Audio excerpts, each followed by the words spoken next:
Doctor Yunus ও মোদির বৈঠকে আশার আলো দেখছেন মির্জা ফখরুল। বিস্তারিত দেখুন অগ্রযাত্রা ডেস্ক রিপোর্টে। বিএনপির মহাসচিব মির্জা ফখরুল ইসলাম আলমগীর বলেছেন, বিমস্টেক সম্মেলনে বাংলাদেশের প্রধান উপদেষ্টা অধ্যাপক ডক্টর মোহাম্মদ ইউনূসের সঙ্গে ভারতের প্রধানমন্ত্রী নরেন্দ্র মোদির যে বৈঠক হয়েছে তা দুই দেশের সম্পর্কে আশার আলো তৈরি করেছে। এর মাধ্যমে দুই দেশের মধ্যে যে তিক্ততার সম্পর্ক তা কমে আসবে। শুক্রবার রাজধানীর গুলশানে বিএনপি চেয়ারপারসনের রাজনৈতিক কার্যালয়ে দেশের ক্রীড়া অঙ্গনের বিশিষ্টজনদের সঙ্গে ঈদ শুভেচ্ছা বিনিময়ের পর সাংবাদিকদের সঙ্গে আলাপকালে তিনি এসব কথা বলেন। সাংবাদিকদের এক প্রশ্নের জবাবে মির্জা ফখরুল বলেন, বিমস্টেকে দুই দেশের প্রধানদের বৈঠক আনন্দের।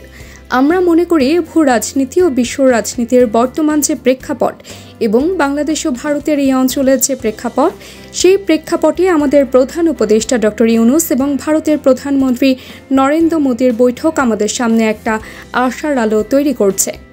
বাংলাদেশ এবং ভারতের সম্পর্কের মধ্যে যে বিটারনেস তৈরি হয়েছিল সেটা যেন আর সামনে না যায় অথবা এটা যেন কমে আসে, এই বৈঠকের মাধ্যমে তার একটি সম্ভাবনা তৈরি হয়েছে।